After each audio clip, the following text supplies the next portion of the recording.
I'm Hima from Team Admissions. I have with me a whole team from ISB who are going to present about the school and talk about what you asked just now and much more also. I would like to introduce Professor Pereira, Arun Pereira, and the Senior Director Placements, Mr. Menon, and we have alumni here who are also going to talk about the school. Having an idea is not enough, but having to embrace these ideas is very important. Having ideas is not enough, but believing in them is important. A decade plus back, a school was started which believed that work experience was necessary for management studies, which believed that a premium price will be paid for quality education, which believed that the future of management education is going to be 1 year and not 2 years. And we've had that belief, and we've had the courage to follow that belief through, which is what you see now is ISB, where a 1-year premium school has come up. We have a 1-year full-time residential program at ISB, and that is what we're going to talk about. Today's agenda is going to be Professor Pereira will speak on the vision and highlights of the school. Mr. Menon will speak about the career and placement and advancement services at ISB, after which I will cover the section on admissions. Then we shall leave the floor open for question and answers. Request you to keep your question and answers to the end so that we save on time, and most of your questions should be answered in a presentation. If not, we will take it at the end. I would like to start the session by showing you a short film on ISB, which has been done on alumni at ISB.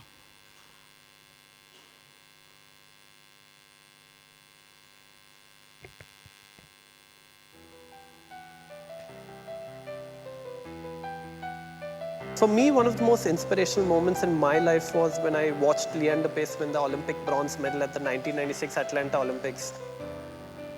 To see him stand on the podium, to see him win that medal, to see the Indian flag going up, to see that tear rolling down his cheek, I think was really inspiring. And at that very moment, I decided that I wanted to play for India at the Olympics. And that was the start of my dream. My time in the US was when I was first exposed to the internet in a really big way. I still remember opening up my Gmail account when I was in university, and it had been about 15 days since it happened. And there was a lot happening around that because just right after the dot-com bubble, a lot of new business ideas were coming in. We were far more cautious. So I remember the moment quite clearly, sitting at my desk at Goldman Sachs. This would have been 2003. And as an equity analyst, reading a tremendous amount on both China and India and the opportunities that this part of the world presented. And knowing that these were big and complicated markets, and knowing also that the only way to really gain context and understand was to be in them, I quit my job, put on a backpack for the next year and a half, and I traveled extensively throughout Southeast Asia, Asia, and in India for about 9 months. During that time, I traveled via trains, north, south, east, and west, to try and gain an understanding of this country, and was struck by the extraordinary opportunity, both professionally as well as personally. Personally, when I think of Groupon, I think this is perhaps the best shot I will get in changing the way Indian consumers engage with the internet. Olympic Gold Quest was founded by two of India's sporting legends, Geet Sethi and Prakash Padukone. The mission of OGQ is very focused to help Indian athletes win Olympic medals.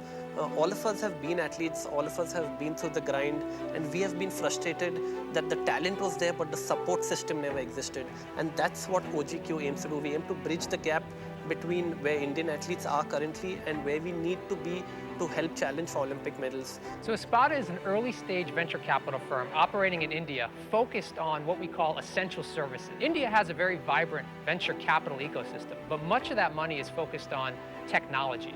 We fund nuts and bolts businesses operating at the last mile, which are critical for improving livelihoods, and we think very important to the continued growth of the backbone of India, Inc.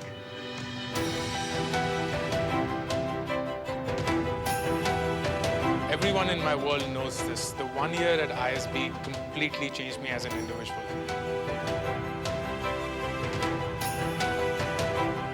think for me at ISB, the biggest learning experience has been from the entire group environment, be it in study groups, be it with your classmates, be it with your quaddies. Here I was like this linear science guy with just one unilateral perspective, and suddenly these multiple dimensions come in. All coming from diverse backgrounds. One was an entrepreneur, one was a sales guy, one was a typical IT geek, and here was I, a sportsman. When I look across the broader early stage funding ecosystem in India, I find entrepreneurs, I find venture capitalists, I find people in the startup community from across the ISB batches.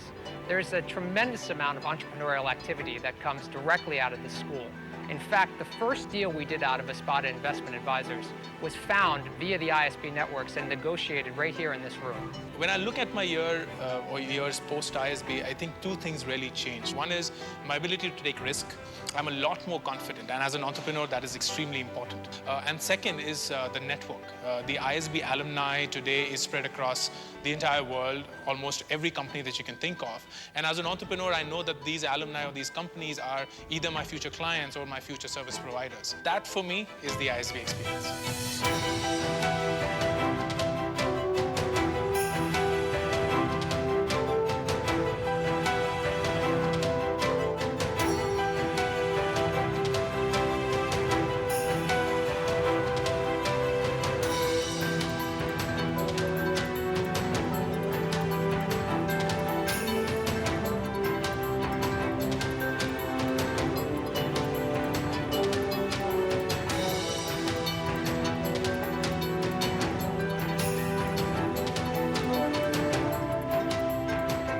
As someone with 8 years of work experience in IT services and a mother to a 1-year-old, ISB for me was the answer to the question, where can I go for world-class business education without really compromising on these initial very special years with my daughter? For me, it was the perfect bridge back to India. I don't graduate with my degree only, but also with my business plan. One thing that ISB really teaches you is to be humble. When I walked in, I was like this big guy. And then my study group, one guy is an army major, 21 years of experience. The other guy is an IIT Delhi grad, 9th rank. And the third guy is a national level footballer. And when you look at myself, just a run-of-the-mill chartered accountant. To learn by doing, in shortest span of time. Life-altering, life-changing. Inspiring. Immaculate. Change the status quo. Exhilarating. Prioritizing. I'm ready to get transformed by ISB.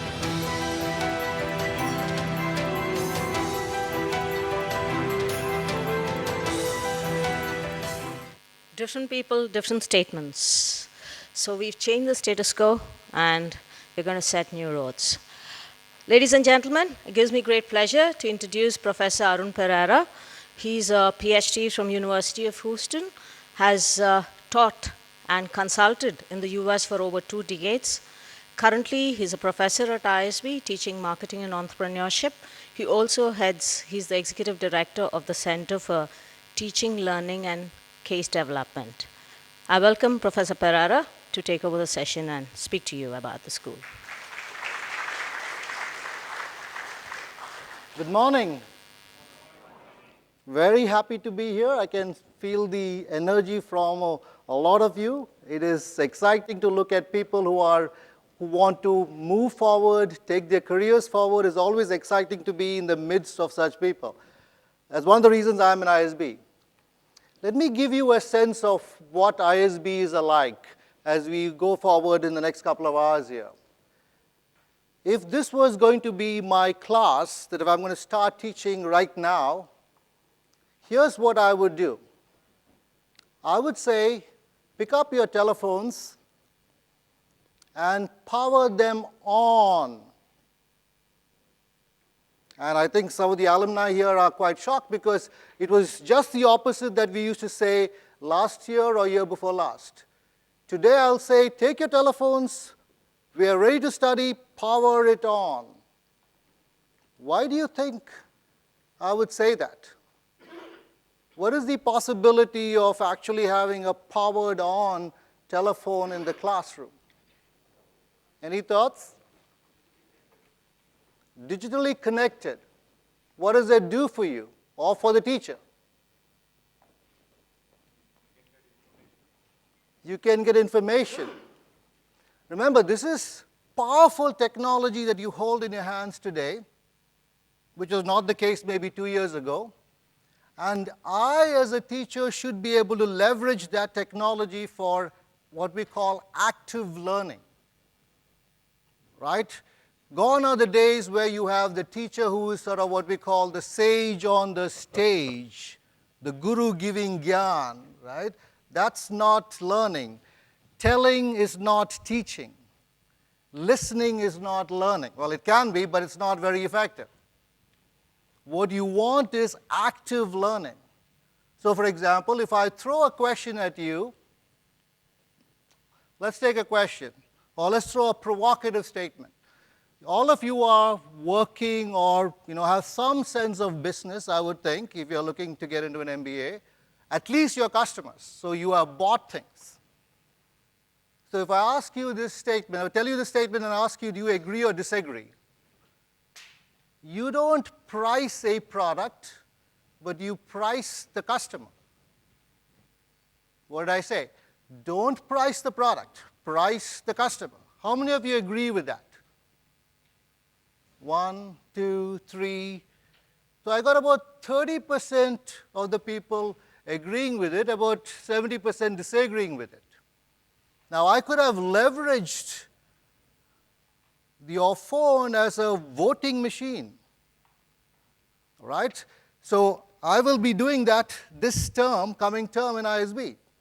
So you will have an app that you would have downloaded, or you could use your laptop, and immediately I will throw a question at you. 8 o'clock class, 8 o'clock you walk in, there'll be a question, agree, disagree, and I will be able to pull up all your responses. I'll have a bar chart of yeses and nos, and I'll move my mouse, touch the bar chart that says yes, and all the names of the people who said yes will pop up.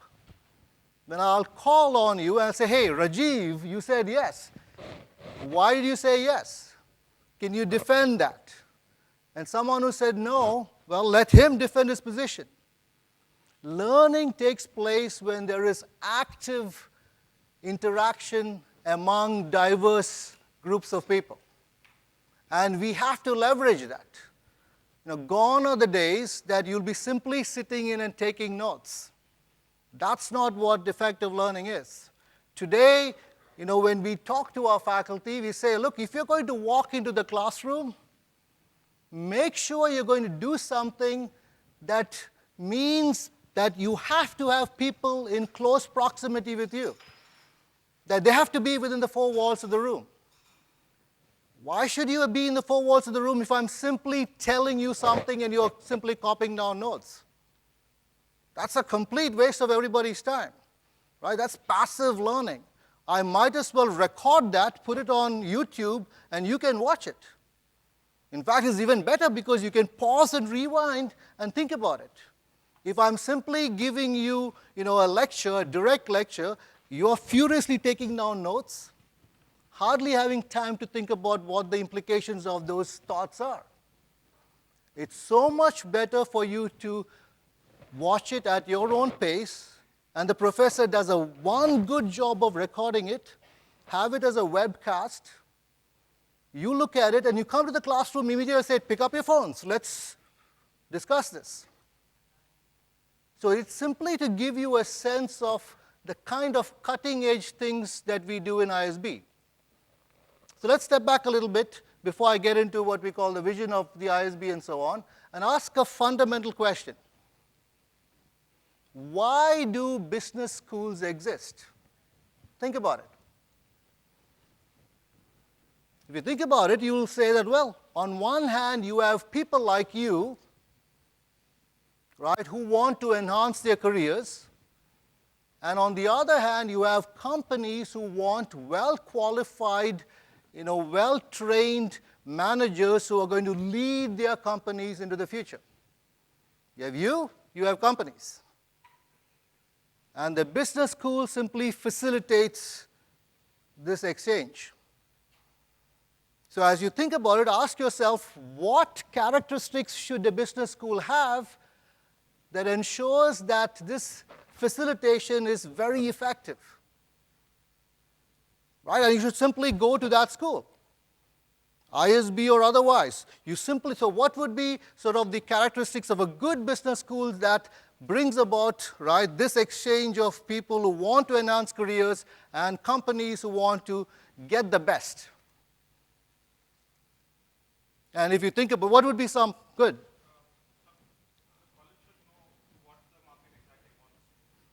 Very good. So you want what the market wants. And I can tell you right now, without talking to them, what the market wants is not yesterday's knowledge, but cutting-edge current knowledge.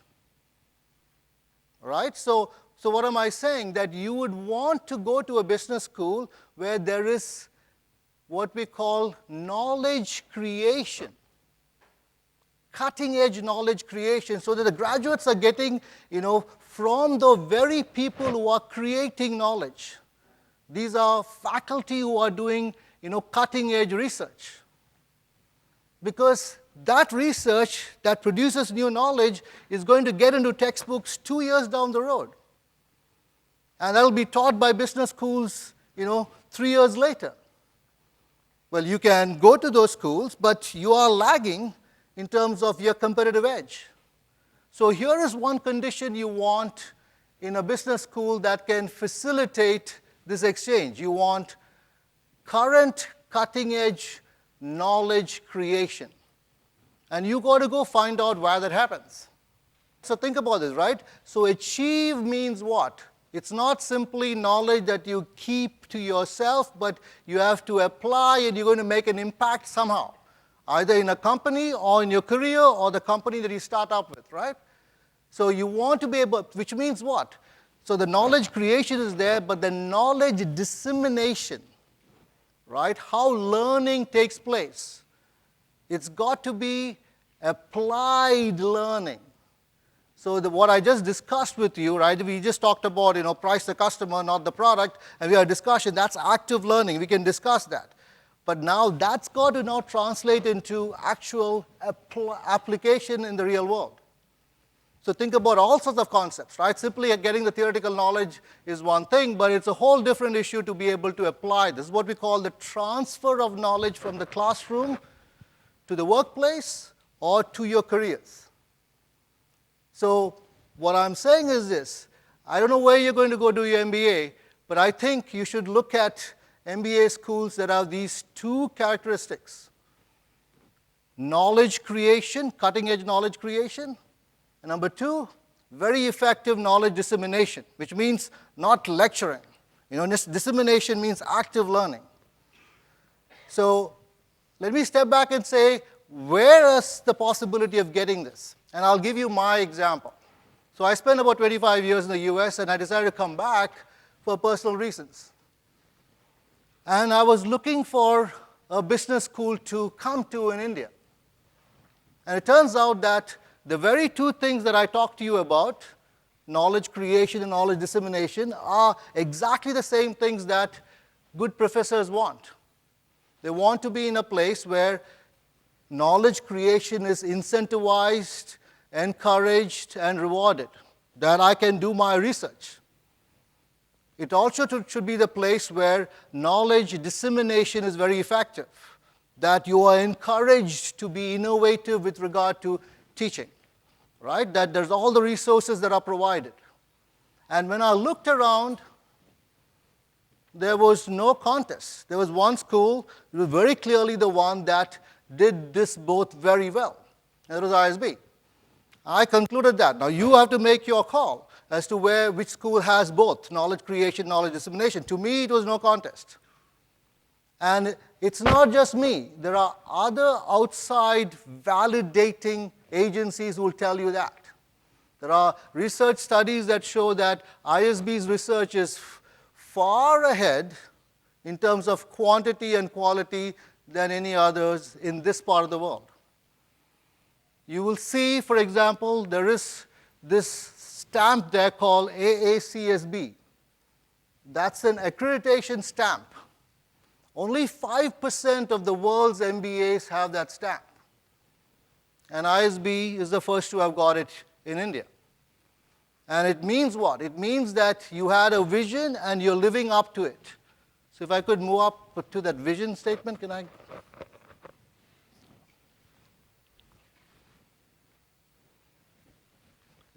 I need to. So here's the vision, right? So let me just pick up that one word. It's research driven. This is what I said. It's cutting edge knowledge that is being actually produced by our faculty. How did we manage to pull this off? Now, I wasn't here when ISB started, but they did a very smart thing. It's not easy to actually put together a bunch of faculty who produce cutting edge research. They simply aligned themselves with the top research schools in the world, Kellogg and Wharton. Their faculty came in and groomed our faculty so that we also become research driven. So this vision that you see is not empty words. We are living up to it. And again, it's not me saying it, because AACSB says, I want to see your vision and whether you are actually accomplishing that. If not, they will not give us their stamp. Right? So the good thing for me is that we are not simply doing this as another MBA, but we have a clear purpose and everything is put together to drive us through. Let me talk a little bit about PGP highlights. This is our MBA program. Right? So a bunch of things are discussed there. It talks about intensive, it talks about leadership, it talks about lifelong learning. If you go and look at our PGP, our program that's described in our website, you'll see that it says that we have 5 program learning goals. What are these program learning goals? These are learning goals that go back again to our vision statement. Remember, the vision statement talked about grooming leaders for the world. How do we live up to that? That's a very difficult, ambitious sort of objective to live up to. I cannot guarantee that my graduates are going to become leaders, but here's what we can do. We know what are the characteristics of a good leader. We know that they are critical thinkers. We know that they look at the world integratively, not as marketing or finance or the like, but together. We know that they're great communicators. We know that they have a global perspective, that they are ethically grounded, if you will. So if you look at our learning goals for the program, it's more than simply teaching you accounting, finance, marketing, operations, and so on. Everyone does that. But what we're giving you is some overarching elements. Those are foundations of leadership. And we take it seriously. We measure. So we measure you when you graduate and see what percentage of our class is meeting the bar with regard to our standards of communication skills, our standards of critical thinking, our standards of a global perspective, our standards of understanding ethical dilemmas, our standards of effective teamwork. So it's our own internal policing of our program to ensure that come down the road, you're going to get more and more leaders who will have the ISB graduation sort of stamp on them. Right? So don't think of ISB MBA as learning accounting, finance, marketing, and so on. All of that is there. But there are much larger overarching elements which feed back to our vision that attempt to address leaders of the future. Our research faculty, right? So we talked about knowledge creation. So we have over 100 professors who come and visit ISB. And here's what's important for you to understand. If they don't perform up to our caliber, they are not invited back again. So you're getting a portfolio of faculty who are all excellent, which is very unusual. And I say this because I've taught in many, many business schools. So you have over 100 faculty, the best of the cream, if you will, coming from all over the world. And this is very unusual. It also puts a lot of pressure on people like me, all of us professors, because you as a student is looking at me in comparison to that chaired professor in economics or finance from Wharton or Kellogg, and that's a comparison that's not easy to meet. So all of us push ourselves higher and higher, so the classroom experience becomes intense but extremely productive and valuable. We have 2 campuses, but it's one school in the sense that we do everything possible to make sure that there is no difference, be it in quality, quantity, whatever metric you want to talk about between these campuses. Each campus is different, obviously, in terms of what it looks like, but the learning experience, absolutely the same. There is really no difference. So you should not feel that going to Mohali is better than Hyderabad or vice versa. There is no difference. It's exactly the same. It's a great opportunity for us to bring our footprint to North India, and we have simply done that.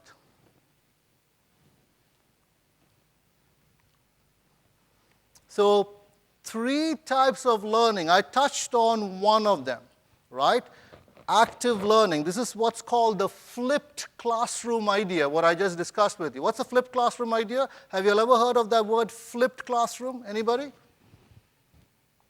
The flipped classroom. What does that mean? The flipped classroom means that let's do things completely the inverse of how things we were doing. What's the inverse? Lectures go outside, group work and assignments come inside the classroom. So anytime I'm doing straight lecturing, I'll put it on a webcast and you can watch it at your own pace, 2 in the morning, pause, rewind, do whatever you want. But the typical group work, you come into the classroom and I'll manage the group work. That's where active learning is most effective. So the flipped classroom model is being tried out in top schools. And as far as I know in India, we are the only ones who are trying this out. It's a matter of time before everyone does it because it is the way of the future. That the market is going to force everyone to do this. Applied learning. So not only are we doing effective active learning in the classroom, but it's critical that you can apply it and potentially show you know how to apply it before you apply for your jobs. So we have the ELP program. It's called the Experiential Learning Program, where you have more than 100 companies who come to us and offer consulting projects that are done between 3 and 4 months during a 1-year program. So you have to compete with other teams internally to get this company to choose you, and you'll complete a consulting project. It adds a line on your resume, potentially helps you reposition yourself when you're in the job market. Right? Again, when more companies come and give us projects than we can take. So that itself is a good indicator that the work being done in these projects are actually very, very good. I think last year we had about 170 companies who actually sent in, projects to be done. But again, I'm not sure the exact number, but definitely only 80-90% of them were picked up by students. But to me, it's simply an indication that the market recognizes the value of the work that these projects, that our students perform. And it validates them as potentially very effective managers going forward. So we have the PAEV, that's Planning and Entrepreneurial Venture. So many of our students have some ambitions of starting a business on their own. This is true in most MBA programs. Many of them will ultimately start a program, start a venture on their own later in life. And we do all it takes to ensure that you have all the ability or the background, if you will, to be able to get started. We have an incubation center. So if you are selected, you could stay back and get incubated so you can get your venture off and running. And this PAV is actually largely a mentoring program. So you are mentored by faculty, you are mentored by other entrepreneurs, you're mentored by VCs, you are mentored by alums and so on, and gives you a good realistic picture of what it takes to take your venture forward. So all of this means that it's a very intense program, right? You're doing consulting projects, possibly thinking about a startup, getting involved in active learning in the classroom. It is very intense, but it's not that you cannot achieve this. If you make it into our program, you are picked, that means you can do this. It just means that you need to have the right perspective and be willing to work very hard. Before you jump to the alumni network, let me also add that it's critical for you to realize that without the right perspective of wanting to learn and understanding the reason why we have the one-year program, it becomes difficult because it can be very, very intensive. What do I mean by this? Remember, the one-year program is valuable because it reduces your opportunity cost, right? So instead of giving up 2 years of your earning power, you're giving up only 1 year. Now, the trade-off is that you will have hardly any holidays. You'll be working every day for 11 months. But if you can, manage that, I think it's great value for money. And finally, and this may be the most valuable thing that you'll have as you go forward, we have a growing alumni network, over 5,000, and I believe we are the fastest growing alumni network in leadership positions in India and the world, and there are over 30 countries. And a lot of effort is taken to nurture and cultivate this network. So we have visiting faculty who come, and as they finish teaching in ISB, they will maybe stop in Mumbai or in Delhi and do a session for the alums there. Right? This ensures there is continuous, learning throughout your life, that you're getting up-to-date material. Remember, this was the first point that I made. It's not simply knowledge dissemination. Many schools do it. Knowledge creation and being updated is really the age that you're going to have. And where should you get it from? The best in the world. So the alumni are actually well nurtured as going forward by the current set of faculty who keep coming, and as they go back to the US or Europe, they often stop by, be it London, New York, be it Mumbai, and give the latest, updates, if you will, on theories and techniques and tools. All right, so I'm sure you have lots of questions. What we'll do is we'll hold the questions till after the end of this presentation, and now I'll pass this on to Mr. Menon, who's going to talk about careers, which I think is obviously very important for all of you.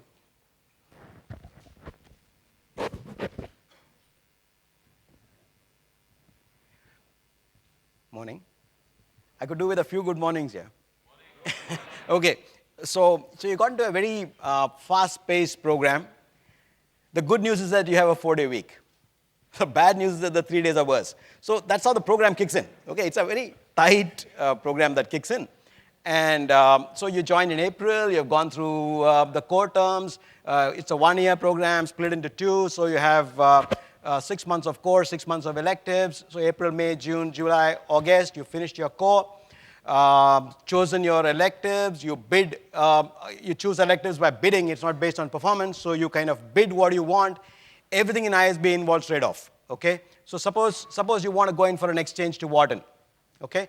What you need to do is, you're given, let's say, 2,000 points, roughly. It's 4,000, I think, now. Out of these 4,000 points, you bid. So if you're very keen on Wharton, you might bid, out of 2,000 points, you might bid 1,000 points on Wharton, okay? You will get Wharton, but you'll have only 1,000 points left for other things, to bid for other electives, bid for some Dada professors like Arun would be teaching, and you want his course. And if you want his course, you got to bid for it. And so it's a very democratic kind of process by which you go through the, and there are trade-offs involved everywhere. You want to do an ELP, it takes, he talked about the ELP, the learning program. You do the ELP, but you will lose out on certain other electives that will be taught during the term, okay? So that's how the program runs by. And come December, you get ready for careers and placements, and we'll go through what really happens on the career front. Before we do that, Arun talked about change in the classroom, putting on the mobile, putting off the mobile. I mean, this is the first time I'm hearing that in a classroom. We were told always off, put your mobiles off, but he says put it on. Okay.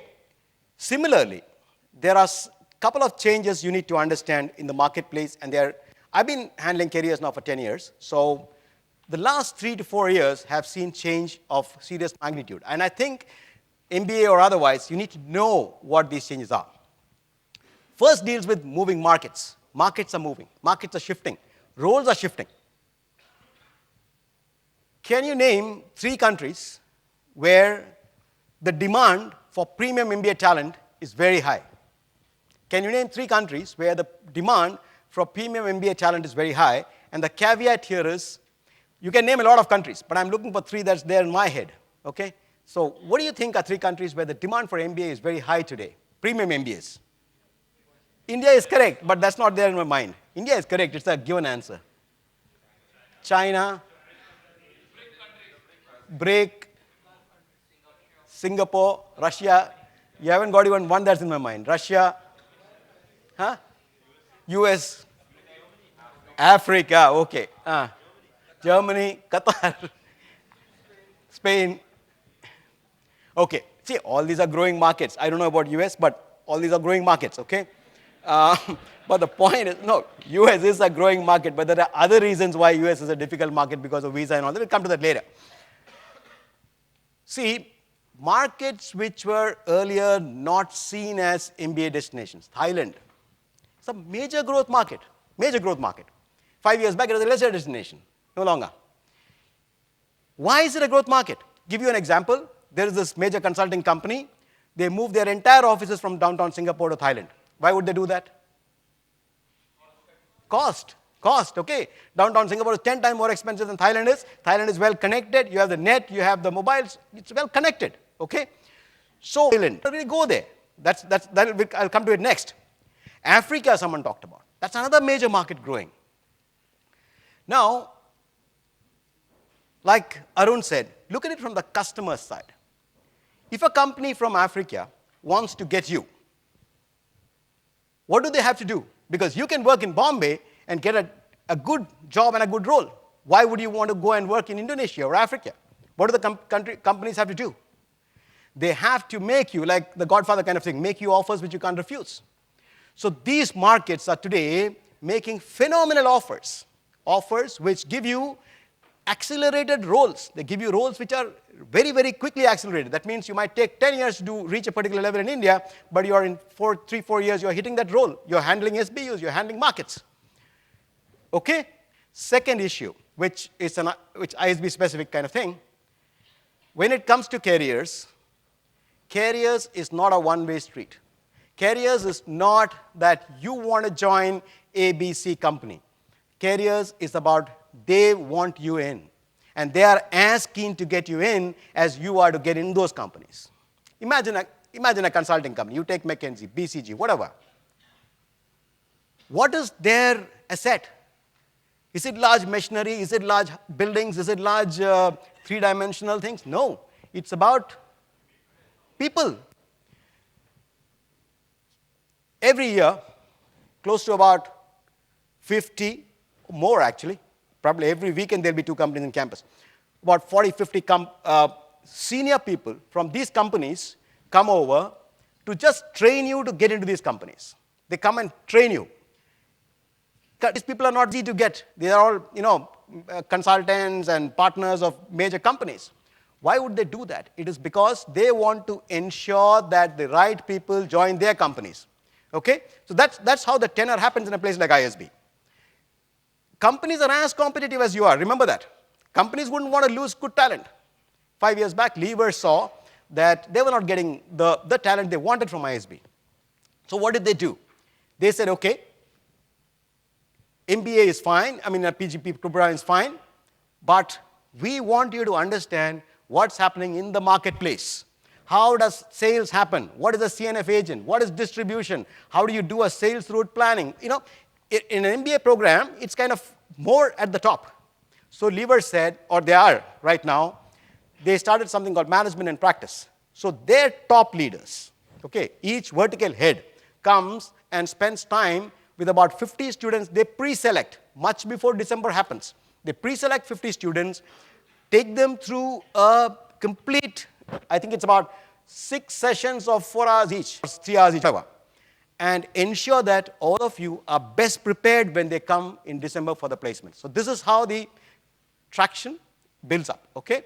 So 1, look at the global perspectives, and 2, understand that placements is just not, you need to prepare. You need to prepare, obviously, but it's more than just your preparation. They're also very, very keen to get talent. So you have a global demand, you have a war for talent going on, you have strategic hiring, and we will see what companies look for in candidates. Now comes the next question. In the next slide, you will see that around 75% of students who join an MBA program change their careers. I'm not talking about 7%, it is 75%. What does it mean? It means you come from sales and marketing, you want to move to finance, you come from technology and you want to go to sales and marketing. This is change. How is it that 75% of the guys are able to change first place? The question is, say you're coming with 4 years in technology. You're coming with 4 years experience in technology. Do you expect leavers to come and say, fantastic, you got 4 years of software technology background, come over and join us as sales manager for my FMCG? No. Guy is going to come and say, prove to me that I can get people. I can get people from P&G, or I can get from Marico, or I can get from other places. Prove to me that you are equal or better than them. So the onus is on you to prepare and make sure that you are competitively better placed than others, okay? How do you do that? The moment you join, we have a team, okay? That's your learning and development team. In the first 1 month, all the 770 students meet career professionals. These are all verticalized, okay? So finance, there is a team of career professionals. In marketing, there is one. In technology, there is one. And all these are people from industry. If you take finance, Jayashree heads that stream. She is from IMA with about 25 years in investment banking and so on. It is her team's role to ensure that if a person wants to shift from sales and marketing to finance, she and her team will take you through that. What you need to study, what are the courses you need to take, what reading you require to do, what ELP you need to do, which are the courses, are exchange programs good for you. That entire counseling is given by this team, okay? And your skill assessment and enhancement is made. Sometimes we find cases where change is not really practical. Take a case of one person who's got 12 years in technology. He's been working in Intel. He's been in chip design. And he comes and says, listen, I want to go to finance. That's what I want to do. So there you've got to be cautious. You've got to tell the person, see, it's not very easy. It's a very difficult shift you want to make. And you've got to set the expectations right. Okay? So that's the role played by the learning and development. Corporate relations is our outreach. We are very differently positioned from other major B schools, at least for sure in India. Why are we differently positioned? You see, the age profile at ISB is average of 5, range of 2 to 20. 2 years to 20 years. Now, companies are not, see, we can't go to the market and say, come over, here's your cohort, take whom you want. Because somebody has got 15 years, somebody has got 5 years, somebody has got 2 years. So we need to reach out to companies and act in partnership with them. It's almost like we are consulting with them and tell them, these are all the available slots, this is how the talent pool is, what are your requirements, match the thing, and get on with the final process. So it's a very long-term process. Okay? It takes time-consuming process. We have offices, actually. We have offices in Bombay, Delhi, Bangalore, international, so that this process happens. Okay? And there are fairly senior people looking at it. Let us take a quick look at statistics of what happened. Class of 2013, class that just passed out. 741 students. Out of 762 students, one students didn't sit for placements. They went back to their own industry, they came on sabbatical, they went back to their own businesses, etc. The second number is very large. 423 companies participated in the process. If you look at a typical, to put it in context, if you look at a premium MBA school in India, you would get about 100 and odd companies coming in at a premium school, maybe 150 maybe. But this is large. And why does it happen? It happens because at ISB, you don't get a company coming in saying, we want to take 50 people. It is that this company will come and they will want to take 2 people, 3 people who are best fit for the roles they want to. So that's the reason why we get 423 companies. 819 offers, that's a very large number. Again, let me point out what an offer means. See, I was in IMB, I studied there. How it works there is, the company comes in, makes an offer to you. Okay, here it is, here is a role, here is the salary, I'm giving you the offer. The offer is a straight given thing to you. That is that you don't have, you finish the interview and you get the offer. Here it works differently. At the final interview, there is a paper, a sheet. The company, after interviewing you, signs on the sheet saying that we will give you a salary of X, we will place you in this location, and we will give you this role. We'll make you product manager, you're based in Delhi, and your salary is 20 lakhs. Okay? Normally, that should be an offer. In ISB's case, that's not an offer yet. You need to work at the second part of this sheet, where you say, if you make an offer on these terms, it is acceptable as one offer for you. Because you can take only 2 offers. And the matching of offer to accept needs to be there. Okay? So only after you sign off saying that if you make this offer on these terms, we will take it, will it be counted as one of the offers. So that 819 you see are all countersigned by student offers, not offers made by companies. Offers made by companies will be much larger. Because if you don't countersign, the offer vanishes. The offer is not there. Because the student can only take 2 offers. And we make it, the prerogative lies with the student. The student has to sign off on the offer. International placements, we had about 69 companies making 63 offers. Look at the ratio, it's just working out as 1 per company. In about 8 countries. We started off with shifts. 78% of students shift function. 78%, that's the number we were discussing some time back. 78%. What is a function shift? It is like I come from, say, finance, I want to get into sales and marketing. That's a function shift. 67% change industry. I worked in the telecom industry, I want to move to pharmaceuticals. I want to move to FMCG or something like that. Okay? So this is the kind of shift that happens. Don't bother looking at this slide. It's available, as Arun said, it's there on the website. You can look at it at leisure.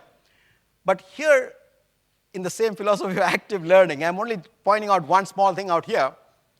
If you look at the incoming class, the top slide here is the incoming class. This is the outgoing class. If you look at the incoming class and just scroll through, and let us take anyone. Let's take consulting. Okay, so here is consulting. So consulting is here. So around 5% of incoming class came in with some sort of consulting background. Obviously, they wouldn't be full-fledged consultants because that needs an MBA. But about 5% came with some sort of consulting background. Outgoing, 27% moved into consulting. So about 30% of class of 770 people is about 240 guys moved into consulting. So that's the kind of shift that the school encourages or happens. So now I'll hand over to Hima for the admissions part. Before I get into this, how many of you have work experience? No work experience? Okay. Still didn't graduate in college? Okay. So based on which I can speak about the Young Leaders Program, the early entry option, as well as the regular entry to PGP, which is, I think, what most of you need, all of you want to Before I start on admissions, remember one small philosophy I'm going to tell you. ISB is not about cracking a GMAT test, having high academics, and trying and making it. ISB is a way of life. Very, very important. Everybody comes, 2 weeks before and say, ma'am, how do I prepare for the interview? You can't prepare for an ISB interview. We are asking you, what did you change in your organization? What is the difference you made in your life? All these are built over time. Some of you may make it to ISB this year. Some of you may not make it to ISB this year. But start inculcating this attribute that if there's a coffee machine required in your organization, be the first one to initiate it. Get started on it. It may not be huge projects, but small things that make a difference.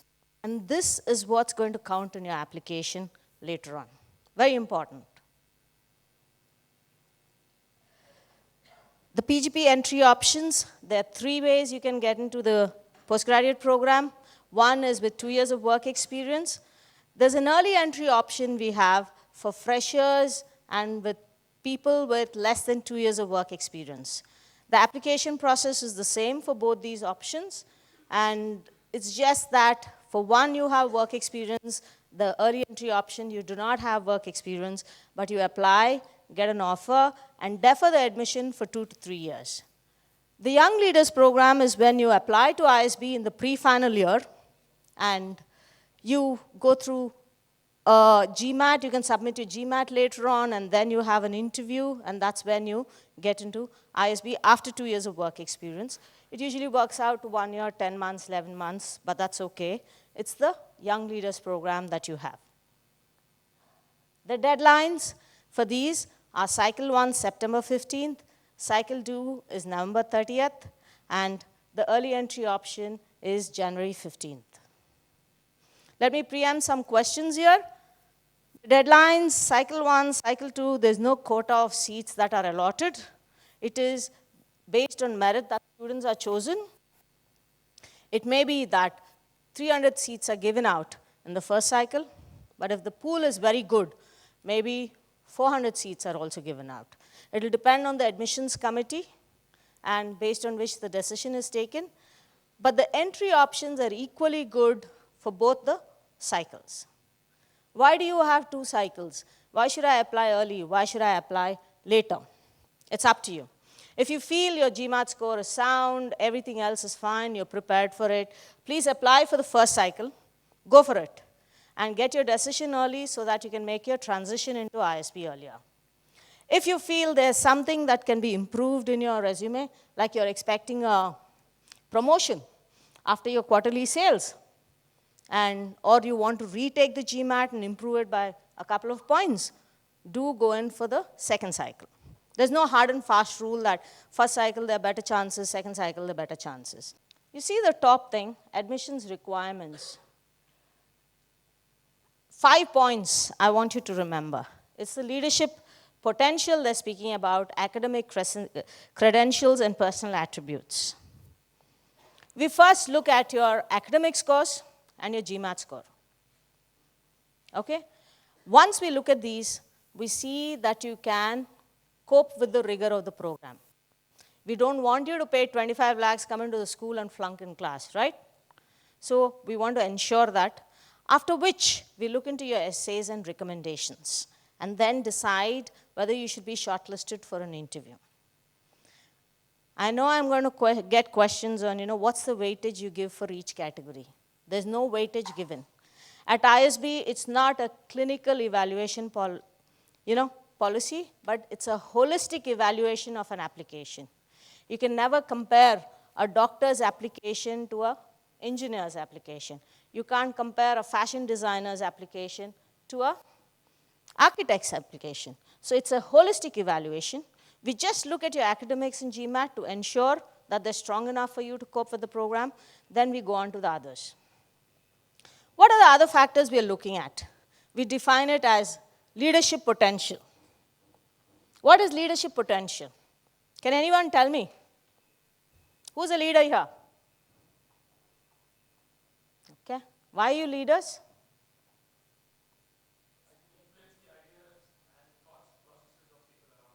Okay, very good. Influence ideas, thoughts, processes of people around.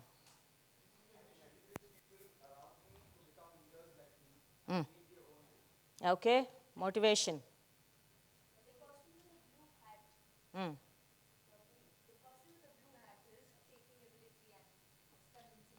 Risk-taking ability and convincing power. Okay.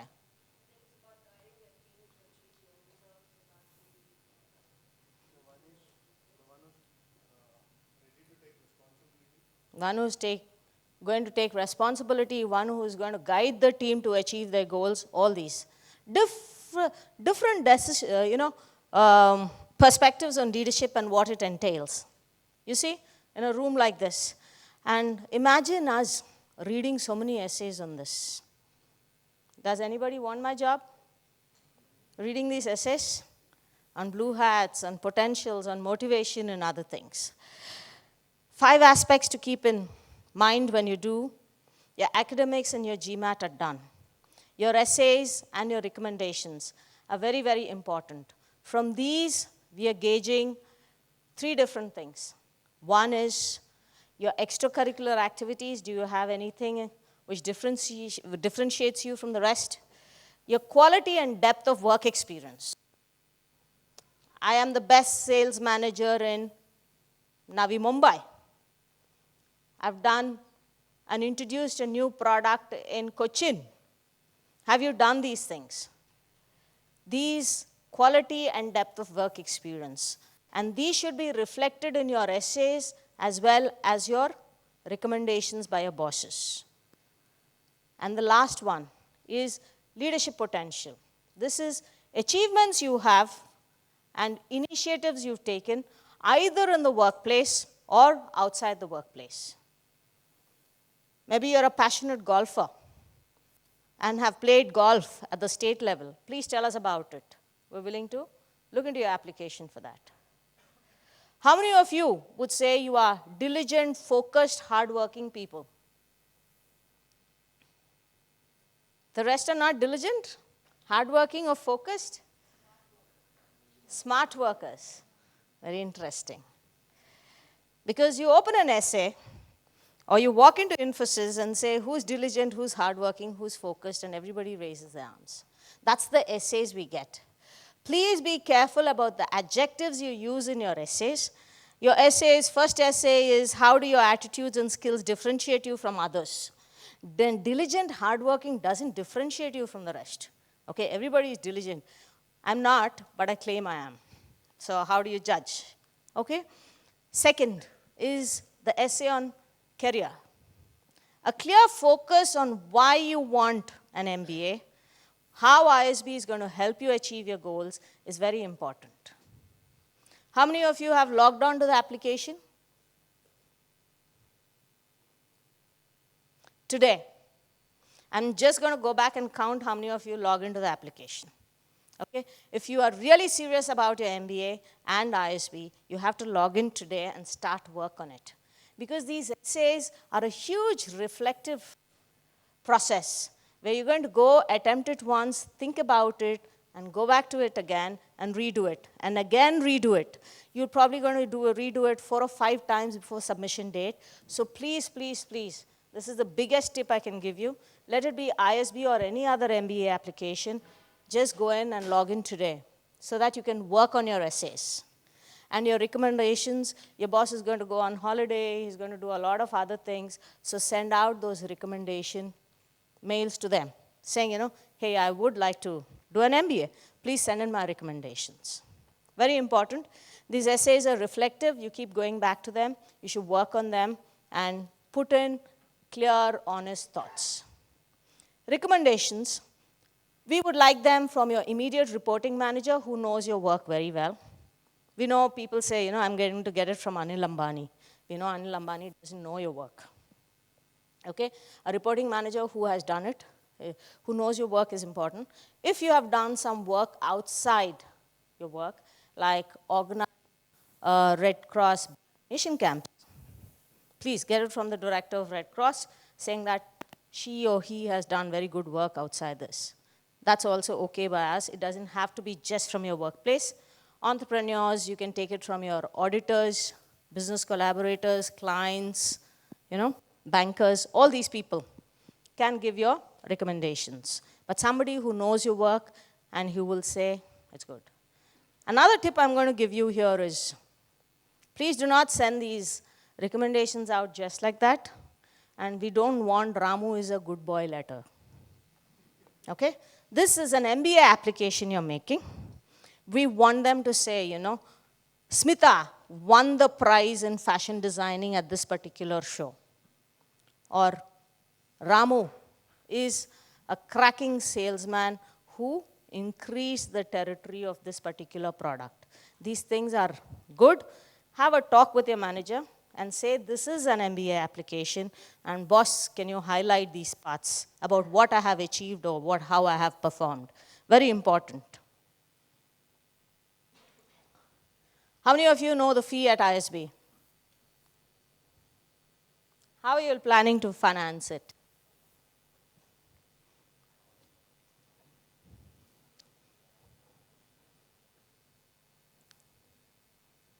Self-financing? No, loans. Good. We have a lot of scholarships at ISB. It will depend on the merit list. It ranges from 3 lakhs to 10 lakhs based on how high you rank on the merit list. We also have a mean scholarship, which takes your income and family income into consideration and then gives it to you. Also, you have to apply for the mean scholarship. There's an essay in the application for the mean scholarship. Please fill that in if you want to be considered for the mean scholarship. There are a lot of other corporate scholarships which are there available at ISB. That's once you join the class. Citigroup, Novartis, Nurture India Scholarship, Societe Generale, all these scholarships are open for all students, and they have their own rules and regulations for it. 15% of students at ISB receive scholarships. We have 9 banks empaneled at ISB. They give collateral-free loans, flexible payment options and moratorium. You can start after 18 months also. And also, 70% of students take these loans. Okay? Getting an ISB offer letter is very difficult. But getting a loan is a piece of cake. Okay? Before I open it up for question and answers, this is not a Sunday morning evangelist session. We're going to preach about ISB. But we want all of you to get into good MBA schools, do an MBA, which will be a transformational experience for you. And when you decide on your school, there are 3 things that you should consider. One is the brand name, because this is the brand name you're going to carry for your life. So take the rankings, take the reputation of the school throughout, and consider this. Second is going to be the faculty. Core, it's not the placements, it's not the jobs which matter, but the learning that you take back, because it's going to be with you for a lifetime. Look at the type of faculty who are there. Are they PhDs? Are they really good? Are they sound faculty who's teaching you in this particular school? The third one, of course, is return on investment. It may be great to spend 100,000 USD, 200,000 USD, but if you're going to spend a lifetime returning this loan, it may not be that great an option. So consider these 3 factors and evaluate every school and decide on what you want. I hope we have thrown light on what ISB is about and what it can do for you. I will now throw the session open for question and answers. Before that, I would like to introduce you to our alumni, and they will introduce themselves in a single line, telling you about which year and where they come from and where they're going. Thank you so much, ladies and gentlemen.